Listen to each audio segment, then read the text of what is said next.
juguetes de acción y coleccionismo. Visita nuestros locales y comienza tu aventura, donde el coleccionista es tratado como todo un experto.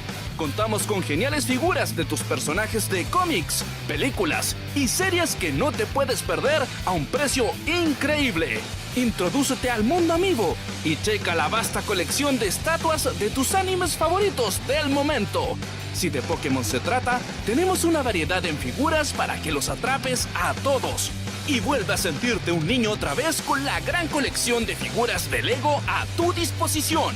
Visita nuestros locales en Mall Paseo Santa Rosa, Placer 667, Galpón 4, Local 92, Galpón 6, Local 21 y Galpón 5, Local 61, Persa Bio Bio. Atención, fines de semana y festivos.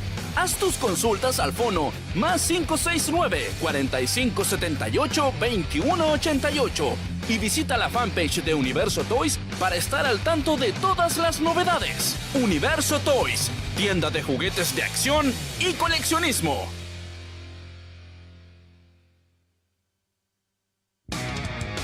Prepárate, porque el rock y el coleccionismo se unen en un solo camino.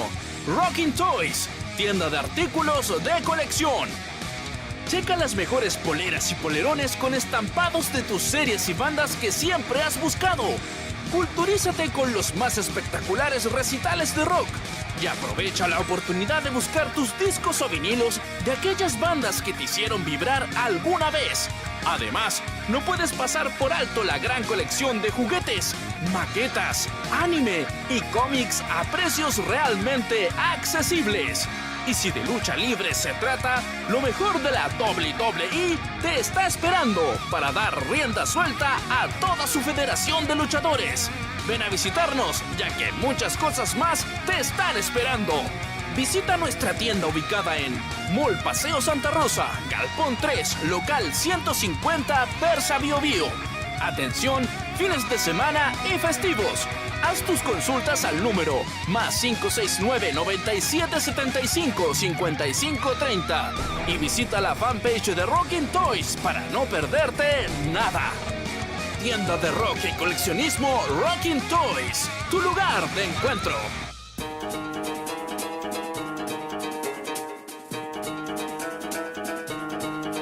Nuestros columnistas guardan sus lápices y textos para acomodarse frente a los micrófonos de Radio Hobby FM, tu pasatiempo favorito. Aquí comienza LDP Magazine en vivo. 6 años estimulando la creatividad y la lectura a través del arte fantástico. Conducido por Roberto Alfaro Vergara, junto a Leonor Dinamarca, Patricio Alfonso, Marcos Cortés y el staff de LDP Magazine. Ya están al aire.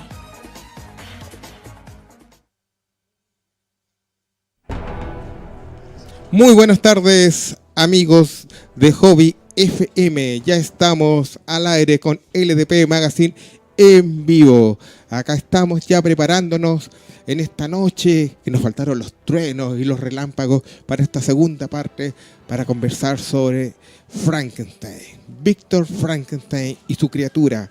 Así que vamos a comenzar a presentar a nuestros panelistas. Como siempre, el encargado de hablar de estas criaturas de la noche, Patricio Alfonso. ¿Cómo estás, Pato? Buenas noches, muy interesado en, de nuevo, estar en la compañía de mi amigo el monstruo Frankenstein. Sí. Por el cual siento una gran devoción. Devoción, perfecto. De verdad, sí. Sí.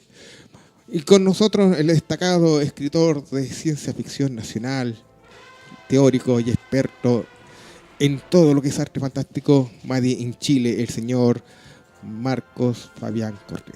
Marcos, ¿cómo estás? Bien, bien. Contento también de poder estar nuevamente en el equipo, en el team, para conversar de este monstruo. Qué que bueno. vino a remecer la literatura y el cine también. Sí, pues. Y otras hierbas por ahí. hierbas por ahí. Terrence, nuestro estimado amigo Terrence. ¿Cómo estás, Terrence? ¿Preparado ya para...? Muy bien, con muchas ganas de seguir averiguando cosas sobre Frankenstein que parece que uno nunca termina de aprender. Uh-huh. Y antes de continuar, quería contarles también que hoy viene acá mi querido pariente, mi querido amigo, Jürgen Ibe, viene con su novela a la cual me gustaría que reseñáramos el día de hoy y le preguntáramos todo lo que sea necesario. El Heraldo de la Muerte. Así es, bienvenido. ¿Cómo estás? Sí, que se te cayó el micrófono. Sí. Qué bien.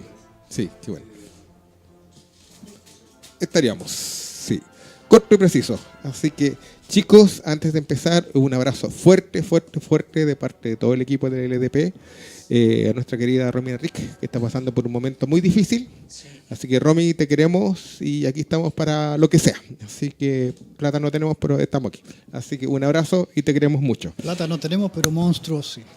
Los monstruos nos sobran, así que un abrazo, Romy, y fuerza. Bueno, chicos, antes de comenzar, recuerden que ya está el número 60 del LDP Magazine dedicado a los licántropos y que nos ha ido muy, pero muy bien con este número, el cual lo pueden encontrar en www.ldpmagazine.cl o si no, también en nuestra fanpage y grupo en Facebook LDP Magazine. Así que sin más preámbulos, comencemos este tema y empecemos a proyectar también las películas que mandamos acá de Frankenstein, porque hoy día estamos dedicados en esta segunda patita al cine. Así que comencemos con La criatura de Mary Shelley.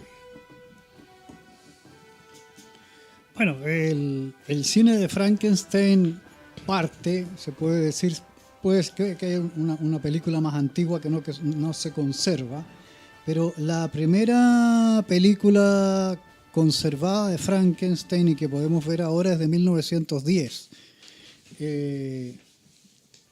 Y es producida nada menos que por la compañía de Thomas Alva Edison. Así es, pues. La primera, Sí. en blanco y negro, y la criatura es bastante grotesca. La criatura es muy interesante, Sí. es muy bonita dentro de su monstruosidad. Sí, Tiene un maquillaje que no se parece a los maquillajes posteriores. Para nada. Mucho menos al de Boris Karloff.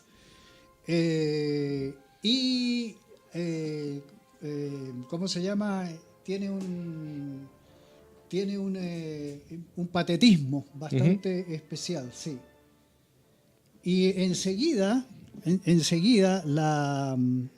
cine de Frankenstein forma lo que podríamos llamar dos grandes mazos o grupos de películas, que son el de la Universal, sobre el cual vamos a tener que hablar, y el de la Hammer, sobre el cual también vamos a tener que hablar. obligadamente vamos a tener que hablar con estos dos, que es Hammer y Universal, que son como los y más entre fuertes. medio, antes o después, hay una serie de películas que no pertenecen a estos dos grandes grupos, pero que también vale la pena reseñarlas porque por una razón o por otra son interesantes. Efectivamente, vamos a cerrar hoy día estas charlas de Frankenstein viendo el japonés, que es justamente hoy día, por esa casualidad de la vida, hoy día 8 de agosto, pero de 1965, se estrena en Japón esta película.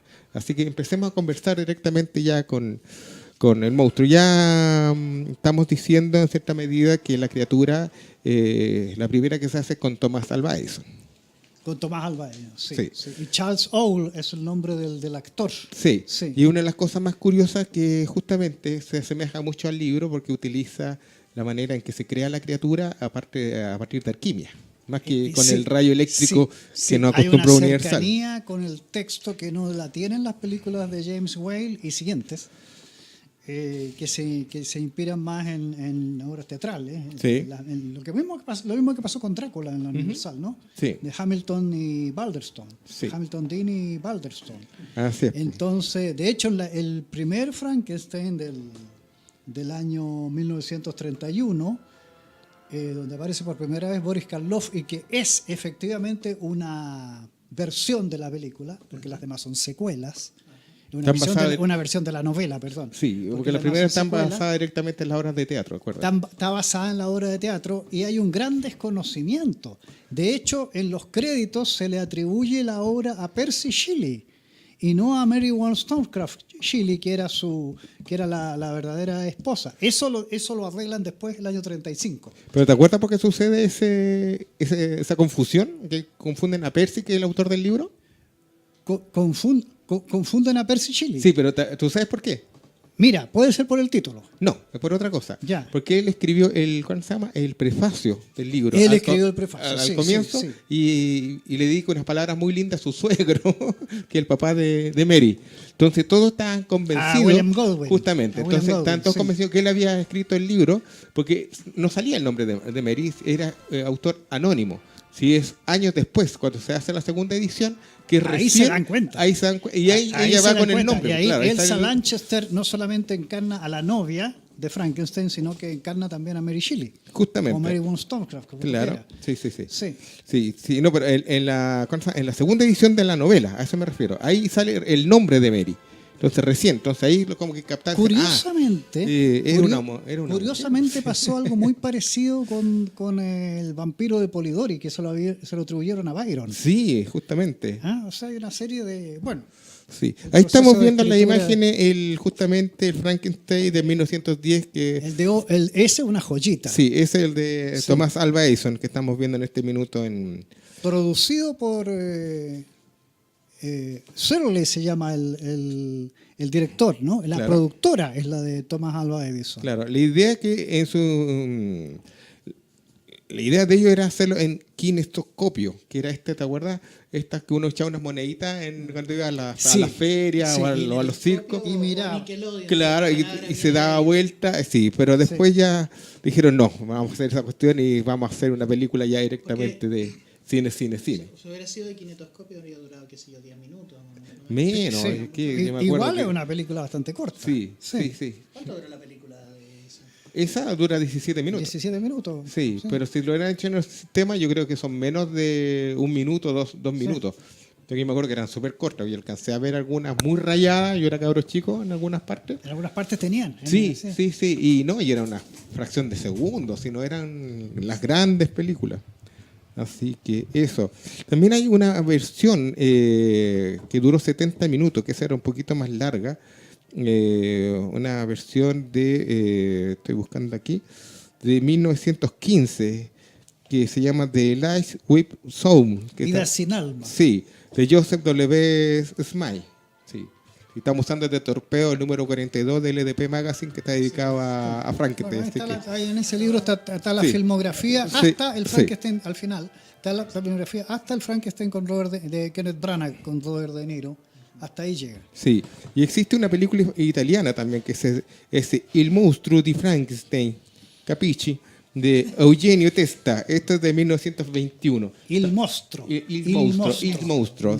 También está perdida esa película, simplemente existen algunas fotografías. Sí, hay varios que están desaparecidos. De hecho, hay una de anterior a la que protagoniza Charles Ogle que también está desaparecida. Sí, justamente. Entonces ya aquí directamente ya Y saltamos. la de Ogle también estuvo desaparecida. Sí, po. Fue Sí. encontrada después. Entonces ya, de aquí ya saltamos directamente a lo que A la Universal. a la Universal. A la Universal. Y todas sus secuelas. Justamente. Sí.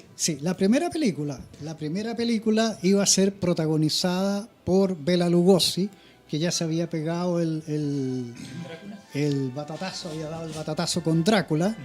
Bela Lugosi parece que vio la cantidad de maquillaje que se iba a poner encima y que no se le había en la cara y dijo, por ningún motivo esta cuestión yo. Justamente. Entonces entró Boris Karloff, Ujú.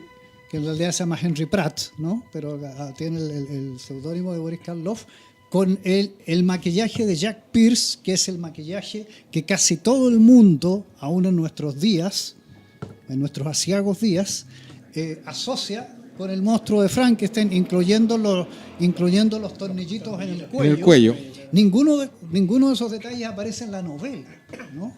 El monstruo de la novela es muy distinto al de la versión de James Whale, que es el director de esta película y de la que sigue, de la que hablamos después. Entonces, creo que se demoraban unas 6 horas en ponerle el maquillaje a Boris Karloff. No, y eran técnicas mucho más rudimentarias. Además, esa imagino, cabeza claro. cuadrada se hacía con algodón, tiene que haber sido algo muy pesado. Muy pesado, el traje era pesado, en muy realidad. caluroso. Además le pusieron un forro, una plataforma en los zapatos para que se viera más grande Sí. Y la caminata fuera más tosca. ¿no?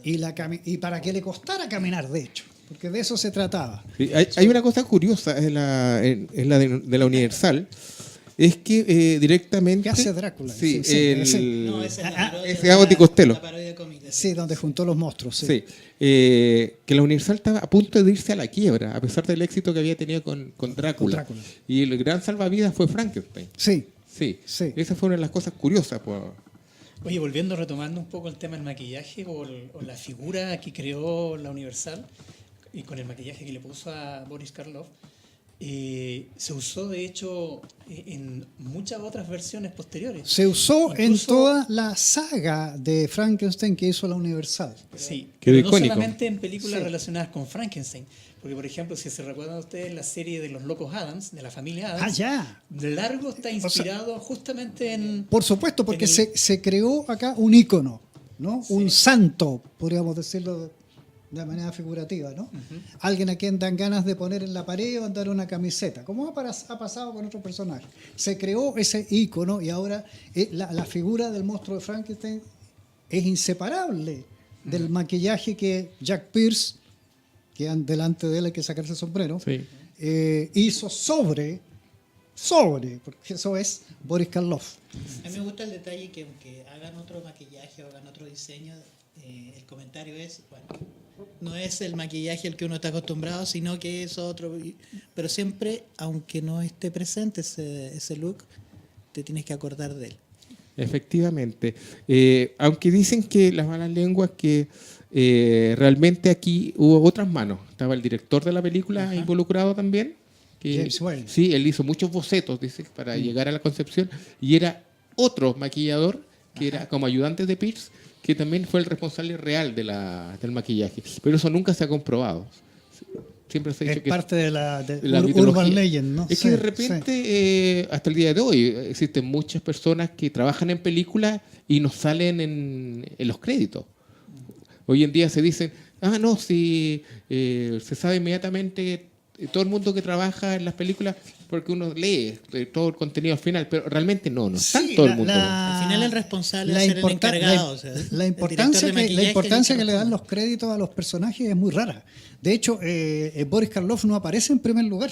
No. Si tú uno ve la película, no aparece en lugar. Y dice el monstruo. El monstruo. Sí, el monstruo. Y ese es un detalle interesante. Que esto sí viene de la novela. Y es que el monstruo no tiene nombre. No es tiene. un guacho. Sí. Es lo que en Chile llamaríamos un guacho. La única parte que tiene nombre de la criatura es en la serie de televisión de Monster. Claro, pero es algo muy posterior. Muy ¿no es posterior. cierto? Claro. Sí, sí, Sí. sí. Entonces, Que acá en español le decían Herman Monster. Sherman Munster, Usted, sí, y en- sí, que era como la competencia de los Adams. ¿no? Sí, y en inglés tenía otro nombre. Sí. Por ahí van a aparecer también. Por ahí van a aparecer y porque van a salir esas series son bastante interesantes. Sí. Y otra cosa que en la primera película, en la de 1931, que es la primera de Universal, se establecen... Y que es la versión de la Exacto, novela. Sí. exactamente. Y establecen dos cosas que marcaron, yo diría, como un hito de las películas posteriormente y que asocian a Frankenstein a esos elementos. Uno es la situación, las frases que pronuncia el doctor. Está vivo, dice, está vivo. Y la It's persona- alive, it's It's alive. alive. Y lo otro es que se genera ahí la figura del monstruo y el científico que cae en la demencia por haber construido este ser y que quiere que el monstruo viva. Y se Contra toda transforma en lógica. un tópico que Es- llega hasta el día de hoy con variantes de toda índole. Exacto. Sí. Y ahí siembra yo diría una suerte de tema para discutir o en alguna medida siembra lo que propuso Chile y en su novela, que es el cuestionamiento social y ético. O sea, el hombre creyéndose Dios para crear vida a partir de carne muerta o carne inanimada, el cuestionamiento que se produce en el monstruo. ¿Qué hago aquí? ¿Para qué me crearon? ¿Quién soy? ¿Qué voy a hacer? Es Y su absolutamente y su una aspecto- trama existencialista. Exacto, y su aspecto grotesco. O sea, ¿qué voy a hacer yo con Ahora- este aspecto en esta vida Ahora, de hombre? y lo que conversábamos el programa pasado, la concepción materialista mecanicista del cuerpo. Justamente. Que fíjate que si tú reduces el argumento de Frankenstein a una frase, creo yo al menos, se trata de lo siguiente: un hombre hace a un hombre. Y esa es la anormalidad, más que la criatura misma. Es anormal, con todas las comillas que ustedes quieren ponerle, es monstruoso que un hombre haga a un hombre, que un hombre sea manufactura que un hombre sea cosa. Ese es el tema de fondo.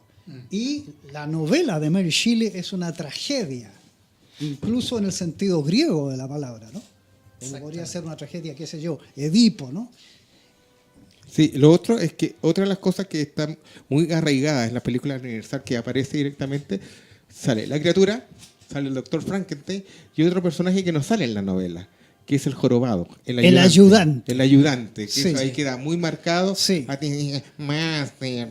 Sí, el Igor. El Igor, sí. Sí. Sí. Sí. Y es siempre como ¿cuál se llama? El jorobado es como es medio idiota, es como es medio estúpido. Oye, y fíjate que eso marcó también un hito, no solamente Es un personaje paria. Exacto, Paria, sí. no solamente en el ámbito de la película, su secuela o lo que queramos hablar de Frankenstein, sino que esa relación doctor, que se supone que es un científico, un tipo, un sabio, un gallo con mucho conocimiento, y que se asocia con un tipo que es radicalmente lo opuesto. Y fíjense que se han creado muchas series y películas donde hay un tipo malvado, en James Bond se ven muchos ejemplos, donde hay un tipo que es tremendamente inteligente, quiere conquistar el mundo, y sin embargo se asocia con una cantidad de personajes que son imbéciles al extremo, ¿cierto? Y que destruyen toda la idea que el tipo ha maquinado para conquistar el mundo. Y viene específicamente de esta creación que generó el cine, porque no está en la novela de Mary Shelley este concepto, ni siquiera el personaje existe. Entre paréntesis, sería muy interesante hacer un programa dedicado a James Bond. Sí. Mi nombre es Hay Bond. todo un tema, hay todo un harto tema en tema sí. ahí. Sí, Sí, ¿cómo era? mucho más de la pura entretención. Sí, ¿Cómo era? Mi nombre es Bond. Sean Bond. ¿Te acuerdas? sí, me acuerdo lo que hiciste a propósito de Carolyn Munro. A ver. Sí, justamente. Pero bueno. Chicos, antes que seguir adelante, recuerden que tenemos concursos literarios. Tenemos un ejemplar de regalo de Las almas de los condenados de nuestra querida Leonor Dinamarca. Solo debes de compartir este aviso, el que está circulando por Facebook, darle me gusta a nuestra fanpage del EDP Magazine e invitar a 2 amigos que hagan lo mismo y responder la siguiente pregunta. ¿Por qué Don Quijote sale a su aventura por la puerta trasera? Esa cosa tenemos que tenerla más o menos. Esa es la pregunta. Esa es la pregunta, esa es la pregunta. Entonces, Solo se admiten respuestas serias, por favor. justamente, porque llegaron un doble sentido a Leonor directamente, que ella estaba pero muerta de la risa ese día aquí en el programa. Pero bueno, recuerden que las La cosas. respuesta tiene que ser buena, no Sí, tiene bueno, que ser seria. buena, sí. Bueno, chicos, recuerden Tiene que ser que. atingente a lo que dice el texto, Sí, ¿no? que Roca Store es un anexo complementario de Roca Diseño Cómic dedicada a la producción de elementos publicitarios para empresas, de educación como público en general. Ha puesto a nuestra exposición estos tazones que están mostrando aquí Terence, también unos pad mouse que están por acá y algunos llaveros que andan dando vueltas. Así que muchos de esos vamos a empezar ya creo que el próximo mes a regalarlo a nuestros invitados. Así que ya están. O sea que va a haber que seguir viniendo. Hay que seguir viniendo nomás, no queda otro. Sí. Ojalá que aparezca. Por si llega algo, justamente. Sí, pero bueno, esa es en cierta manera. Ya chicos, continuemos con Frankenstein. Hay algo que quería hacer, ahora que hablaron precisamente de Igor, del ayudante, que por cierto hay una película en stop motion o en 3D dedicada completamente al personaje de Igor y cómo trata de superarse y dejar de ser un ayudante y convertirse en el científico. Pero a lo que voy es que generalmente tenemos al villano acompañado con una persona que supuestamente es incompetente. Alguien sometido. Claro, sometido, incompetente, inferior, como quieran llamarlo. Pero es como una contraparte al héroe, que el héroe siempre anda con un ayudante. Y Como Batman y Robin. sí, pero claro, pero tiene que ser. Eso ocurre por el hecho de que el héroe necesita a alguien con quien hablar, necesita a alguien que le haga aprendiz también. necesita a alguien que le haga preguntas para que ese ayudante sea el representante del espectador, es decir, o si no el héroe no tendría por qué estar hablando o hablar solo, que se ve muy raro. Para que fluya. Y en el caso Para que fluya. y como contraparte a eso tiene que tener hay que tener un villano que se supone que es el villano, está aislado. No va a tener gente respetable o inteligente trabajando con él, sino tiene que agarrar lo que puede. Y si más encima es alguien Drácula también vamos a ver eso. y si más encima es alguien incompetente, él mismo se va a ver más inteligente de lo que es. Como lo vemos en Superman The Movie de 1978, donde Otis representa al ayudante torpe y imbécil al lado del genio del Lex Luthor. Claro. O sea, pasaron muchos años antes que se dieran cuenta de que no, una persona capacitada se rodea de gente capacitada o por lo menos malvada. Sí, pues. Pasemos a Hammer. No, a Hammer, ya, ¿A Hammer? directamente. ¿O quieres agregar algo más? Bueno, en la Universal yo creo que habría que mencionar la segunda película del año 35 de La novia. La novia de Frankenstein, que para muchos es mucho mejor que la Que original. para muchos mucho mejor, que es una tremenda película y que también la dirige el maestro James Whale Y él no quería dirigirla. y que no la quería dirigir. Pasaron pero varios años hasta sí, que finalmente sí. la dirige. Claro, Y o es sea, mejor- pasaron 4 años. Sí, y dicen que es mucho mejor ¿cómo se llama? Ahora, la novia esto se que basa, la original esto Frankenstein. se Sí, basa porque en como- algo que está en la novela. Ujú. En la novela, la criatura le pide a Víctor Frankenstein que le haga una novia y finalmente él no la hace, o la empieza a hacer y la destruye. Aquí efectivamente la hace, pero es la novia, Elsa Lanchester, la actriz es Elsa Lanchester, la que rechaza al monstruo, ¿no? Ella es la monstrua que rechaza al monstruo, ¿verdad? Alguien comentaba, claro, el monstruo no tenía cerebro, ella no tenía corazón. No sé si será tan así, ¿no?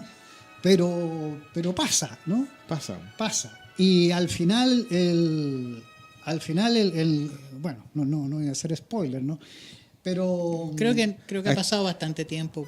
Han pasado 100 años como para hacer spoiler. hagamos spoiler entonces, porque al final el monstruo deja irse al doctor, deja irse a su novia y él perece en el incendio junto con, o sea, las dos criaturas perecen en el incendio. Ahora, la novia también se transforma en un ícono y va a ser repetida de muchas maneras en otras películas que le siguen. El mismo maquillaje de la El novia mismo maquillaje se hizo totalmente icónico, se hizo icónico. icónico también. Es absolutamente icónico. Lo que hablábamos fuera del micrófono, en Reanimator, la segunda parte, que es la novia de La novia de Reanimator, Reanimator. también tiene mucho de la novia de, Claro. de la segunda película Sí, de Universal. Sí. Y bueno, después la Universal siguió con James Whale no siguió en la dirección. Boris Karloff también fue cambiado, pero la criatura era la misma, que de alguna u otra manera volvía a la vida. Incluso aparecieron estos cócteles de monstruos, Claro. donde aparecen juntos en la misma película Drácula, Frankenstein, el hombre lobo, la momia, y si no aparecen más monstruos porque no había más, ¿no? Claro. Entonces, que era una cosa bien rara, hasta en los años 40 se aparecieron varios de estos, ¿no? Sí, La mucho. mansión de Drácula, etcétera, etcétera. Y tenemos también, después tenemos Stop Motion también. El Después stop tenemos motion también. The Party Monster. Y hasta una película ochentera como es de Monster Squad. También. es un cóctel de monstruos. E Sí. incluso Van Helsing. Van Helsing Van también. Helsing también es un cóctel de monstruos. Y apareció, disculpen, apareció Además, para el también, micrófono. apareció también en una película japonesa que es una especie de tiene el símil de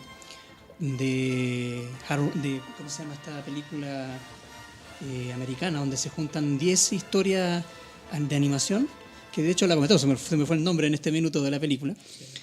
Heavy Metal, disculpe, Heavy Metal. Heavy Metal. Sí, En Japón se hizo una que se llama Robot Carnival.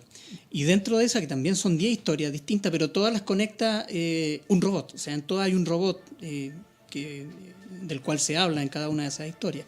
Pero hay una en particular que hace un símil de Frankenstein, porque es un científico que construye su robot en un laboratorio de muy similares características, donde usa tecnología muy antigua, curiosamente, para poder darle vida a este engendro mecánico cibernético.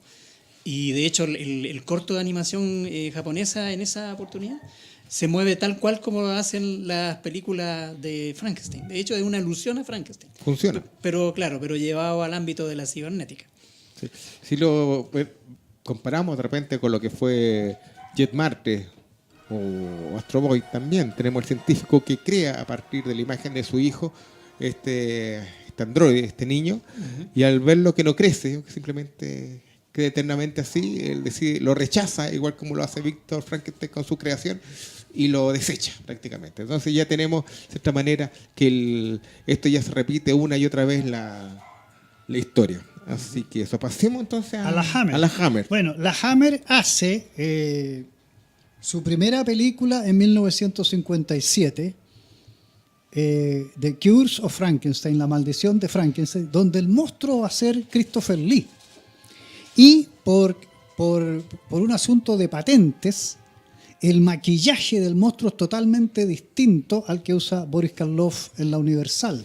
Es un monstruo que tiene mucho más aspecto de destrozado, ¿no? De desfigurado. Porque hay que recordar que la Universal tenía una cláusula que prohibía que cualquier otra empresa versión, claro, utilizara el maquillaje que ellos estaba bajo copyright y todo el estaba cuento. bajo copyright, sí. Inclusive su historia. Sí, el universo Frankenstein Universal no se podía tocar porque estaba todo eso bajo protección legal. Si alguien lo tocaba, entraba...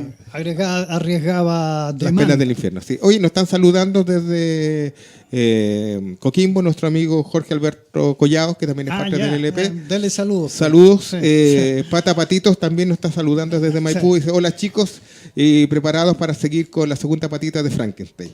Y nos tira una carita ahí feliz. Y la Romy, que por último nos dice hola también. Así que tenemos saludos a todos. Correspondo a todos los saludos. Sí, sigamos. Hay un tema con eso de la forma en que está maquillado el monstruo en esta nueva película, en esta nueva versión, porque se acerca un poco más a lo que describe Chile en su libro. Sí. Porque ella dice, son carnes juntas, carnes pegadas, trozos pegados con el cual armaron el monstruo.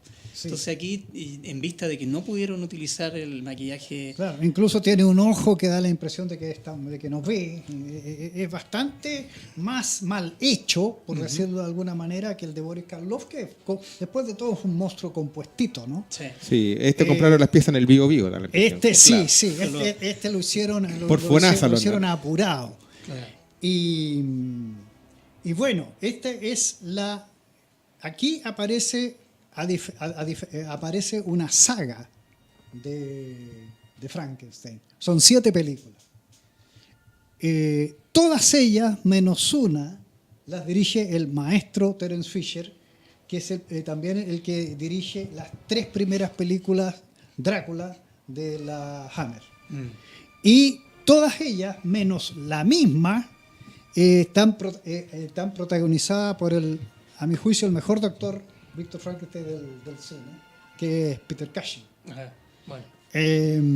Hizo Van Helsing también. Y el mejor Van Helsing y el mejor Sherlock Holmes, perdónenme. A mí me encanta ese Sherlock Holmes. Tuvo su participación también en la Guerra de la Galaxia. A propósito de que hablábamos antes de entrar... Sí, por supuesto, sí. Entonces, hay una continuidad en esta saga. Lo mismo que pasa con Drácula. Drácula no tuvo una saga en la Universal, pero en la Hammer sí. Bueno, después lo vamos a ver. La primera película es como dije, de 1957, y de esta película se va a colgar el éxito y la realización de la película del año 58 que va a inaugurar la saga Drácula, con Christopher Lee también, como el vampiro. Y en este caso con Peter Cushing como Van Helsing. Pero en la Universal, Drácula no tuvo una saga. Aparece Bela Lugosi en el papel de otros vampiros que no se llaman, algunos en broma, pero no hay una saga Drácula en la Universal. Es decir, no hay secuelas. Claro. Aquí, siendo la versión de la novela, la película del año 57, las otras son secuelas. Son secuelas sueltas, porque realmente no tiene una conexión real con una película con otra. Pero siempre se justifica que Frankenstein, al parecer, había muerto, quiero decir, el doctor. Y otra cosa, aquí no hay una sola criatura. Hay varias. Aquí Frankenstein es un creador de monstruos, ¿no? Y está lleno de parientes de Frankenstein, del doctor Frankenstein, porque no solo está el varón. Claro. Sí, están los hijos, están los sobrinos, está la hija. Tú dices, ¿a qué hora se casó o lo estuvo por fuera? ¿Qué pasó? Una cosa, pero muy... En una de estas películas se retoma de alguna manera el tema de la novia, que es en Frankenstein Created Woman. Frankenstein crea a la mujer con Susan Denver, que era la criatura, era una ex chica Playboy. Claro. Y aquí, pero esta chica había muerto por suicidio. después que su novio es injustamente ejecutado, acusado de un asesinato que no cometió. Entonces el doctor le pone la mente del ejecutado a la chica y ella seduce a los criminales, digamos, y los va matando. Sí, Esa es la criatura más sexy que hemos tenido de toda dentro esta. de la saga Hammer, por lo menos sí. La Susan Denver sí. Y está la otra también, que ya el doctor transfiere el cerebro también a otra criatura, pero es una criatura bella, es cultural, no es el monstruo. Y la criatura quiere simplemente estar, tranquila, que no la molesten, que la dejen ser. Y esa fue una película que no fue bien calificada en su tiempo. Fue como mal en taquilla, al público no le gustó, pero con el pasar del tiempo encontraron que era se la ha ido mejor convirtiendo en un clásico. Sí, que era la mejor de todas las que hizo Hammer. Bueno, la última película se llama Frankenstein and the Monster from the Hell, del año 1973. Es decir, empezamos en el año 57 y terminamos en 1973 con la Hammer. Esta película aparece David Prowse, que encarnó 2 veces a un monstruo, porque ya no es el monstruo, es un monstruo dentro de la Hammer, que este monstruo es peludo, parece un poco un hombre lobo. Y una cosa muy interesante, es hecho con los restos de pacientes de un manicomio. Así es. Lo cual no deja de de ser inquietante de alguna manera. Es una ¿no? criatura muy fea estéticamente. Sí. Parece más un gorila. Sí. Parece como un simio. Un simio, una cosa peluda grande. Sí. Sin embargo, el de Edison también tenía esa forma como entre un hombre y una criatura. De repente parecía algo así como una cosa amorfa. Es bien amorfo el de Owen, sí. Bueno, esas son las películas de los mazos, digamos. Pero entre medio hay una gran, entre medio o después o antes, hay una gran cantidad de otras películas para todos los gustos y de todas las calidades también. Sí, pues, tenemos de todo. El Frankenweenie, lo que habíamos hablado. El Frankenweenie. El original, que era el corto con imagen real. Que es de Tim Burton, ¿no es cierto? Donde se recrea toda la historia, casi con todos los elementos, pero en perros. Entonces, la mascota, que es un Bull Terrier, sí, ¿no? Bull Terrier. La mascota del niño, el niño es el doctor Frankenstein, Sí, él es Víctor. muere atropellado, Sí. y él lo vuelve a la vida, e incluso aparece después la perrita, sí, con el maquillaje típico, con es el una mechón blanco a lo Elsa Lanchester, sí, o a lo Tongolele, digamos. Sí, el Tongolele. Sí, bueno. Esa es calle Carne Fea. Sí. Yeah. Así que... Bueno, ya que lo podemos nombrar sin atendernos tanto no del cronológico, la gente lo puede buscar. El año 74 hay una sátira de Mel Brooks, que yo creo que es lo mejor que ha hecho Mel Brooks. El joven Frankenstein. De Young Frankenstein, que es, siendo una sátira, es fidelísima a la atmósfera de las películas de la Universal. Sí. Es muy buena. Y está hecha en blanco y negro. Y para está la hecha época. en blanco y negro, es decir, intencionalmente se refiere a las películas de la Universal. Y en ese entonces ya costaba hacer películas en blanco y negro, porque costaba convencer a las productoras, porque Claro, querían porque todo por el cine una en color. razón comercial no querían. No querían. Solamente se lo permitía. Pero Mel Brooks era un director que se las arreglaba para hacer lo que él quería. Es decir, Puede ser. Hizo puede una ser. película muda en plenos años 80, hizo El joven Frankenstein. Mel Brooks no sé cómo lo hacía, pero se las arreglaba para que le diera lo que él quería. Debe haber tenido a alguien cargado al dossier por ahí. Igual que la versión de Drácula que tiene Mel Brooks, sí. Es más fiel a la novela. Es más fiel a la novela, cualquiera siendo de las- en chunga. Sí, y es sí, lo mismo que sí, pasa con esta sátira, sí, ¿no? De sí. Frankenstein. A ver, Sí. porque ninguna de las versiones de Drácula que hemos visto en el cine se Ninguna, encaja con la novela, ninguna. Incluso la que Coppola titula patudamente Bram Stoker's Drácula, Debe que ser- es una película que a mí me gusta, Sí. pero como alguien dijo, debía haberse llamado Francis Ford Coppola's Y no Drácula. es chiste. Sí, Sí, sí. sí. Entonces, Mel Brooks sabe trabajar muy bien con esto. Bueno, el año 75 está la otra película de culto que es The Rocky Horror Picture Show. Sí, es súper fuerte, estoy de acuerdo. Sí, es muy interesante este personaje transvestido que aparece ahí, ¿no? Sí. Yo creo que es un imperdible también. Y también está Wild Science, También. que es una película de un subgénero que se considera para adolescentes, digamos, que es de unos chicos que empiezan a cargar datos con fotos del Playboy y con otras cosas, que quieren conseguir la mujer perfecta, pero es una versión de la novia. Sí. ¿Sí? Y es muy inteligente el guión. La película vale la pena verla con Kelly LeBrook, como que después sería la chica de La rojo. chica de ¿no? rojo, sí. Y después sacaron la serie de televisión. Después sacaron una serie de televisión, yo también la recomendaría. Sí, bastante Wild interesante. Science. Y,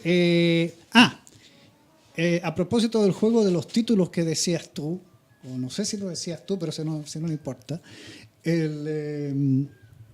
Percy Shelley escribe un poemario que se llama Prometeo desencadenado, Prometheus Unbound. El título original de la novela de Mary Shelley era Frankenstein o el moderno Prometeo. Bueno, el año 1973, un escritor de ciencia ficción inglés que se llama Brian Aldiss escribe un Frankenstein Unbound. Y de esta novela hace ya que estamos en cine, hace una versión Roger Corman.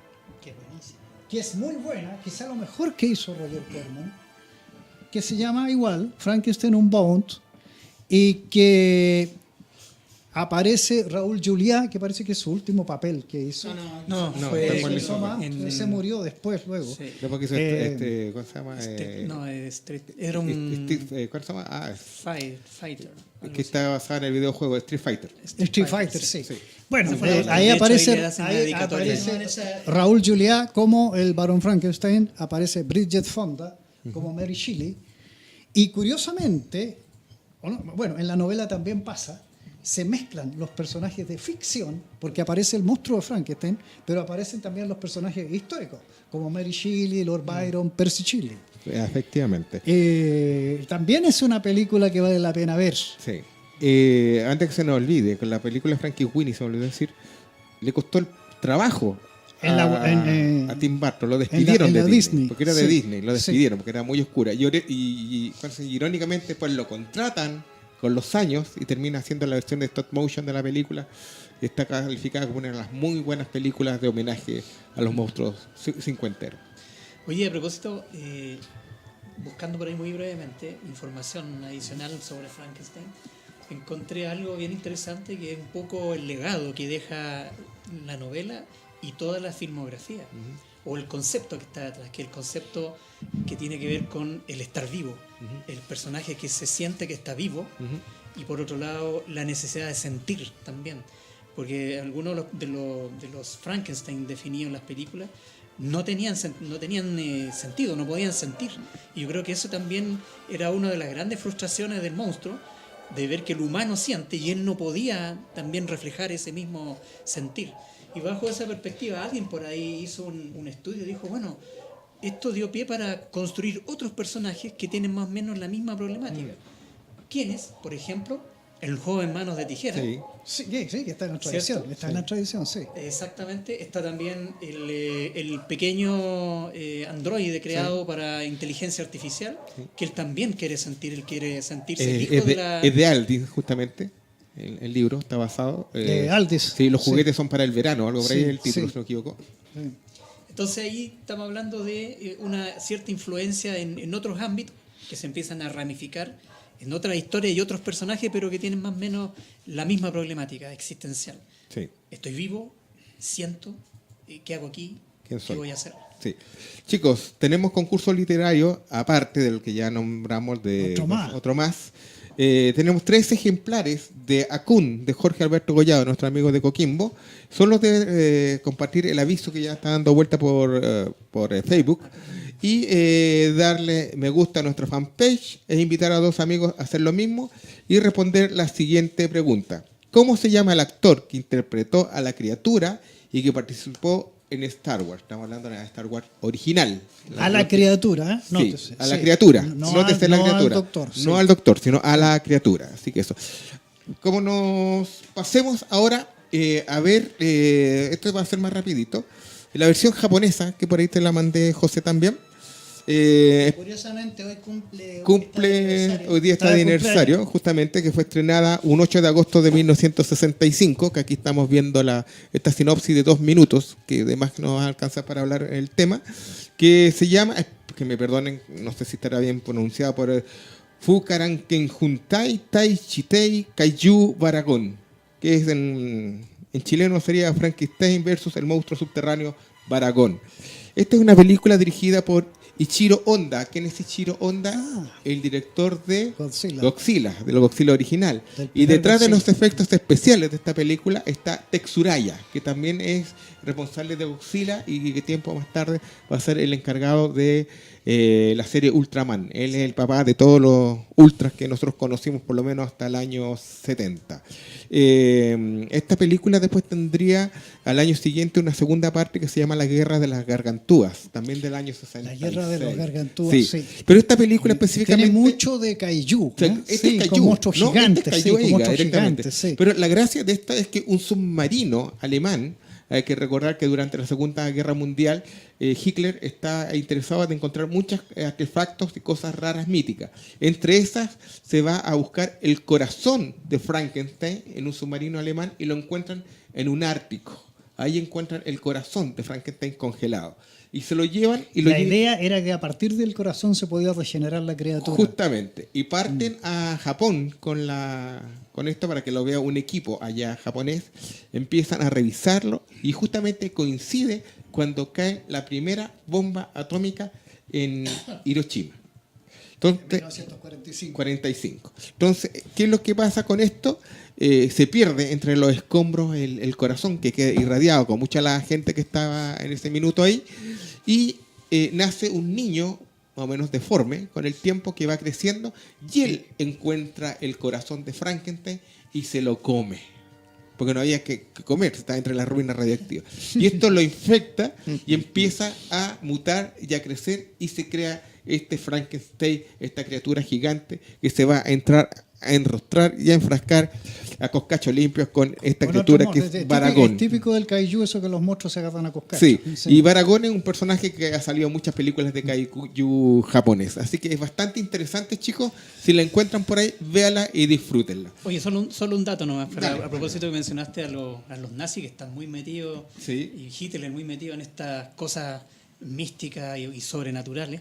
ANERVE se llamaba la división nazi que se encargaba justamente de este tipo de cosas. La sociedad para rastrear la herencia de los antepasados. Exactamente, tenía ese propósito. Un tema que tomáramos también un día para que conversáramos, porque es muy interesante el tema. Sí. De hecho, hay una noticia que anduvo dando vuelta ahí, y los fanáticos de las conspiraciones hablan de ella, el cofre que se encontró con unos cráneos que se supone que son de seres extraterrestres en una montaña en los Alpes. ¿Ya?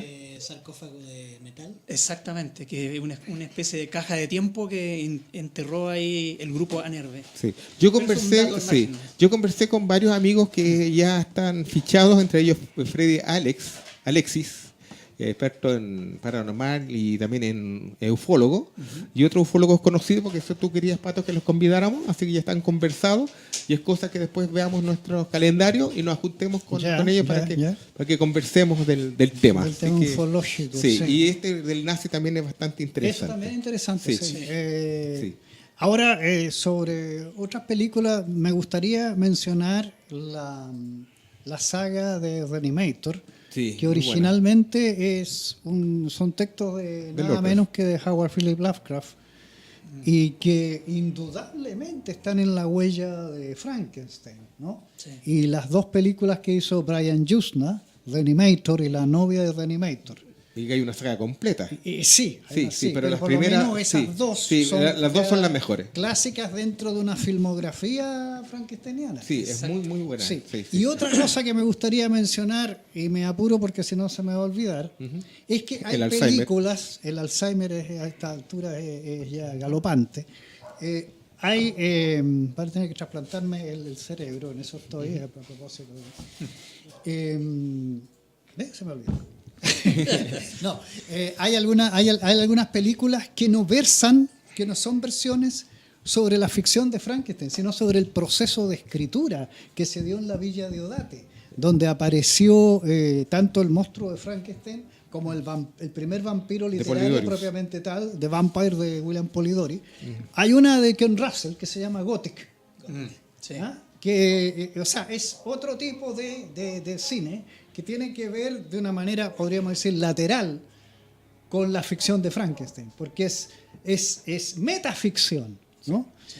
Y, hay que verlo. y en alguno de ellos aparece la criatura. Entonces también recomendaría Gothic de Ken Russell, y hay otra más que se llama Remando al Viento, Esa no la he visto. que es de un director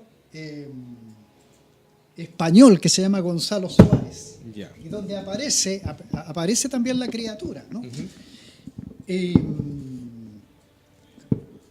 Y hay otra versión, otra película, sí, volviendo al tema de Frankenstein, en este caso de la novia, que se llama precisamente The Bride, donde ustedes no se acuerdan de una película que se llama Flashdance, Sí. con una actriz que se llama Jennifer Beals. Ella es la que hace de Bride, de la novia, en esta película, y aparece también Sting. Sting hace de, Sí. del doctor Sting hace de Dr. Frankenstein, y también es una película interesante. Habría que verla. Sí. Hay También una- hay que verla. Y hay una serie valga la cacofonía, una serie de series de televisión y de películas hechas especialmente para la tele, que también valen la pena ver. Sí, hay que verla. Chicos, recuerden que a partir de ahora, de agosto, comenzamos una serie de actividades en el espacio CUNE, Creando Mundo, donde vamos a empezar un taller de apreciación cinematográfica, Los monstruos de la modernidad, en estos pasos del Metro El Llano, José Joaquín Vallejo 1550 en San Miguel. Este taller va a estar dictado por Patricio y por quien les habla. ¿Y cuándo empieza esto? Esto estamos recaudando a las personas ahora ya. en agosto. Sí.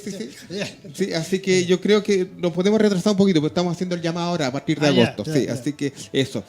Ya, sin más preámbulos, dejemos un poquito a la criatura afuera y empecemos con Terrence y su invitado acá para que hablemos de este personaje que está dentro de la literatura de terror Made in Chile. Heraldo de muerte. Heraldo de Muerte. Heraldo de muerte, exactamente. A ver, bueno, solamente quería presentar acá al autor, que es Jürgen Ibe, su primera novela, su primera publicación. Exactamente. Es una novela de ficción histórica, ambientada en la época de la peste en Europa. El año de la peste. El año de la peste. Y creo que no hay nadie mejor para explicar la historia de esta novela que el propio autor. Así que mi primera pregunta es, ¿en qué te basaste o qué te llamó a escribir esta novela? ¿Quiénes son los protagonistas, por supuesto? Y adelante, eso es todo. Ya, mira, principalmente para lo que me inspiró y lo que me hizo escribir el libro, la historia, fue principalmente la misma historia de la época de la peste en Europa. Porque para mi opinión, es una época que catalizó muchas cosas importantes en Europa.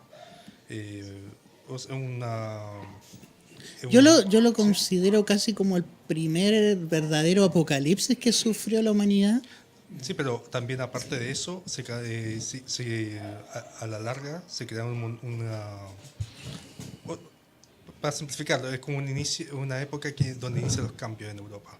Por ejemplo, para dar un ejemplo, el más importante, después de esta época, después de la peste, empezó a bajar mucho el fervor religioso de la época, lo que dio lugar al Renacimiento, principalmente.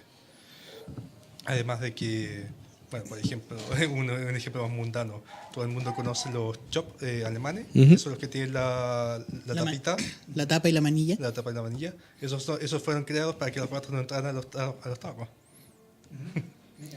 Sí. Interesante dato. Es decir, la peste, la cantidad de muertos. ¿A cuánta gente se llevó la peste? Un cuarto de... En términos porcentuales, más que en términos de Fue un cuarto de Europa. Fue una mortandad sí, terrible. una mortandad terrible. Es una plaga que no se tiene explicación hasta hoy en día. Porque sí, la gente dice que fue la peste bubónica. Peste bubónica, esa Sí, es la versión oficial, sí. Pero sin embargo, las características de las descripciones de esa época, de la peste de esta peste con la bubónica de hoy en día, no calzan, son muy diferentes. Sí, qué interesante eso que comenta, porque yo escuché o leí, más bien dicho, una noticia o un comentario que se hizo, que habían descubierto de que efectivamente no eran los roedores los que habían generado la peste. No estaba el origen X, lo que se pensó hasta hace un tiempo atrás. La explicación científica es que el reservorio es la rata. Es la rata, y el pero vector no es... es la pulga, ¿no? Exacto. Que a su vez transmite al microorganismo. Pero no fue fundamentalmente eso lo que provocó esa tremenda mortandad en aquellas épocas. Fueron muchas cosas realmente, Sí, que de una hecho mezcla de lo cosas. exploro un poco en el libro. Por ejemplo, durante esta época en Europa ocurrió un fenómeno meteorológico que lo llaman la pequeña edad del hielo, donde en Europa básicamente estaba congelado, sin explicación alguna. ¿De qué año estamos hablando? Para que se ubiquen los Estamos lectores? hablando alrededor de 1355. En 1355 fue como el pic de la mortandad de la peste negra, que se extendió hasta casi 1360 y tanto. ¿Tú viste el libro de Daniel Defoe, el diario del año de la peste? ¿El libro? Sí, No sí, lo he visto, realmente. bueno, el tema es el Sí. mismo, el tratamiento, pues, no he tenido la suerte de leer tu libro, pero Sí, yo me acordé de mi profesor de historia que siempre me decía que las pestes y las guerras de cierta manera son buenas porque son controladores naturales de Son la... nuestros depredadores naturales. Sí, esa es una manera de meterlo en un discurso. en un discurso, Claro. pero bonito. Claro. Claro, para controlar la sobrepoblación humana. ¿no? Son maravillosas mientras no sea uno el muerto. O justamente, sí, o un pariente. Pero curiosamente, después de la guerra, y después viene el pic de nacimiento de natalidad. Sí, eso lo he escuchado también. Sí. Lo escuché a propósito de la guerra del Chaco, cuando murió casi toda la población masculina fértil de Paraguay. Que después dice que hubo un boom de nacimiento. Sí. Una pregunta en torno a tu novela. ¿Cuál es o sea, está ambientada en esa época? O sea, Claro. como es una novela histórica, o sea, esa es la ambientación que tú le das. Pero ¿cuál es el hilo conductor de tu historia? ¿Qué es lo que estás contando aquí? ¿Qué nos quieres relatar con tu novela? La novela comienza con los dos personajes principales, que son Rudolf Heider, es un médico, y su aprendiz Rudolf. Yeah. Que Ellos son protagonistas. Sí, los protagonistas. Ellos tienen una misión del Papa para buscar un diario que es del doctor Craig, que es un doctor que durante la época de la peste él investigó y supuestamente encontró una cura para la peste negra. Yeah. Y durante el resto de la historia, bueno, se divide un poco entre la parte del relato de Wolf y el aprendiz, y ellos leyendo el diario del médico, Yeah. donde relata todos los procesos que hizo para obtener la cura de la peste. O sea, en buenas cuentas, la historia es una búsqueda. Sí. Es una búsqueda, en este caso, de la cura para atacar este flagelo en el que estaba inserto. Bueno, la búsqueda lo encuentran en el primer capítulo, así que más que nada el relato del diario del doctor que vivió durante la época de la peste, y relata todo lo que él hizo y los resultados que llegó. Yeah. Y también vienen harto relato de elementos de terror que también le puse, porque sí que también fueron descritos de esa época, porque hay muchos relatos que dicen que antes de que la peste se presentara en un pueblo, siempre veían a alguien vestido de negro entrar al pueblo, alguien desconocido. Yeah. Interesante, sí. Interesante, sí. Oye, ¿dónde podemos encontrar tu novela? Está en todas las librerías que leo La cadena y que leo. Antártica. Perfecto, sí. Aquí nos están haciendo algunas señales que ya estamos casi cerca del tiempo. Del fin de los tiempos. Así que digan la última pregunta, a ver si sea más o menos rapidita, y para empezar a pedir. Lo que te quería decir es que me alegra que hayas publicado tu libro en una editorial independiente. ¿Tú estás acá en Santiago o estás yendo y viniendo? Ahora vengo de visita solamente. ¿Dónde Yo vivo vives en tú? Valdivia. En Valdivia, ya. ¿Te quedas un tiempo o ya te estás regresando? Yo al final de esta semana me regreso. Sí. Ya, porque era una entrevista más larga. A mí lo que me gustaría es... Sí, porque el tema está súper interesante Quiero para- facilitarles el libro. para que lo vean y que más adelante podamos hacer una reseña y analizar el libro como literatura. Mira, hagámoslo. Y conseguirnos más adelante, la próxima vez que vengas, poder hablar un poco más a fondo sobre el cuento. Sí, eso te iba a decir. Mira, lo que podríamos hacer también en este minuto, que tú le hagas una pequeña entrevista en la casa, lo grabas y lo traes y lo podemos dar acá, ¿cuándo se llama? Con discusión. Un pequeño en los próximos programas. Por mientras, ningún antes que él problema. llegue. ¿Ah? Sí, ningún porque problema. quedamos todos en ascuas porque es muy interesante el tema. Sí, Sí. sí. Lo que pasa es que, y eso con eso quiero terminar, es una novela histórica, con un base histórica, pero que no pierde los elementos sobrenaturales. Es ficción. Es ficción, Es ficción. pero tiene esa criatura que es el heraldo de la muerte, que le da el nombre al título, que es un personaje Un que bonito parece, título. que parece estar en todos lados. Un poco de ficción histórica. Y la ambientación, en mi opinión, tiene mucho de comparar la peste. A veces me recordaba un apocalipsis zombie, porque la gente infectada con la peste tenía síntomas tan parecidos. En el fondo, los apocalipsis zombies son versiones de la peste. Sí. Ya, chicos. Gracias, Marcos, por venir. ¿Palabras? ¿Estamos? ¿Terrence? Gracias. Y No, los invito Patricia. para el miércoles 22, porque Eso iba a el decir, próximo justamente. es feriado, Ujú. y va a venir Cristian Canales con un tema muy interesante, un programa dedicado al tremendo escritor de ciencia ficción, Philip K. Dick. Sí, y ahí también queremos que veamos con Marcos también la parte cinematográfica de...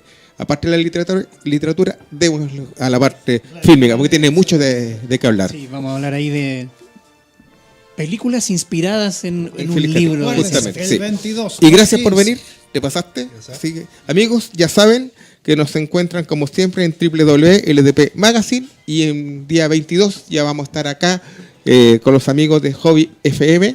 Así que un abrazo y ya nos estamos despidiendo porque el tiempo ya nos pilló. Muchas gracias y nos vemos. Sus comentarios en nuestra fanpage y también en nuestro grupo. Así que es todo muy bienvenido. Un abrazo y Hasta nos siempre. vemos. Hasta siempre. Adiós.